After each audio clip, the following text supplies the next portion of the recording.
নমস্কাৰ ৰাইজ, আপোনালোকে বাৰু মেগী খাই ভাল পায়নে? মোৰ কিন্তু মেগী বহুত বেছিয়ে ফেভৰেট। মোক যেতিয়াই দিয়ে তেতিয়াই খাব পাৰোঁ। তো বলক আজি মেগী বনাওঁ। গধূলি সময়ত জ্বলা চটপটা তেনেকুৱা কিবা খাবলৈ মন যায়। তো ঘৰত আছিলে মেগী, ভাবিলোঁ মেগীয়ে বনাই খোৱা যাওক আজি। এয়া মই মটৰৰ বাকলি গুচাই লৈছোঁ, নিজৰ ঘৰৰ খেতিৰ মটৰ দেই। ধুনীয়াকৈ বাকলি গুচোৱা হৈ গ'ল আৰু এয়া মই মেগীখিনি বইল হ'ব দিম এতিয়া। মেগীখিনি বইল হয় মানে মোৰ বাকী কামখিনিও হৈ যাব। এইফালে মই 3 পেকেট মেগী লৈছোঁ, ঘৰৰ সকলোৱে তো ধুনীয়াকৈ হৈ যাব 3 পেকেটেৰে। এয়া মেগীখিনি বইল হ'বৰ কাৰণে বহাই দিছোঁ আৰু যাতে মেগীখিনি লাগি নধৰে তাৰ কাৰণে অকণমান ৰিফাইন অইল দি দিছোঁ। এয়া মই ডাঙৰ চাইজৰ এটা পিঁয়াজ লৈছোঁ, বাকী মটৰখিনিতো আপোনালোকক দেখুৱালোৱে।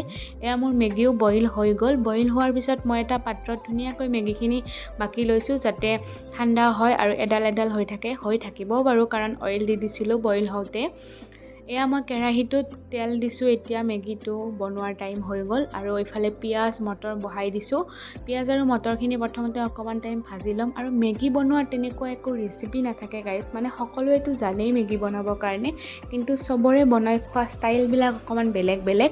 মই মোৰ নিজৰ ষ্টাইলটো আজি আপোনালোকক দেখুৱাইছোঁ, কেনেকুৱা পালে কমেণ্ট এটা কৰিব। এইফালে হালধি নিমখ সকলোবিলাক দিলোঁ আৰু মেগী মছলাটো দি দিছোঁ। তাৰপিছত অকণমান মই পানী দি দিম যাতে মছলাটো লাগি নধৰে বা গোট লাগি নাযায়। মেগীখিনি ধুনীয়াকৈ লাগিবৰ কাৰণে পানী অকণমানটো দিয়াটো জৰুৰী। ধুনীয়াকৈ তাৰপিছত মেগীখিনি দি দিলোঁ আৰু এয়া মেগীখিনি চাওকচোন কি ধুনীয়া এডাল এডাল হৈ আছে। তাৰপিছত ধুনীয়াকৈ মই লৰাই গোটেইখিনি মছলা পিঁয়াজ বা মটৰখিনি যাতে মেগীৰ লগত মিক্স হৈ যায় ধুনীয়াকৈ ভাজিছোঁ। আৰু এয়া আমাৰ মেগী অলমষ্ট ৰেডি আৰু খাব পৰা হৈ গৈছে। মই ধুনীয়াকৈ প্লেটত ওলাই লৈছোঁ আৰু ঘৰৰ বাকীবোৰকো সকলোকে খাব দিলোঁ। সকলোৱে খাই ভালেই পাইছে।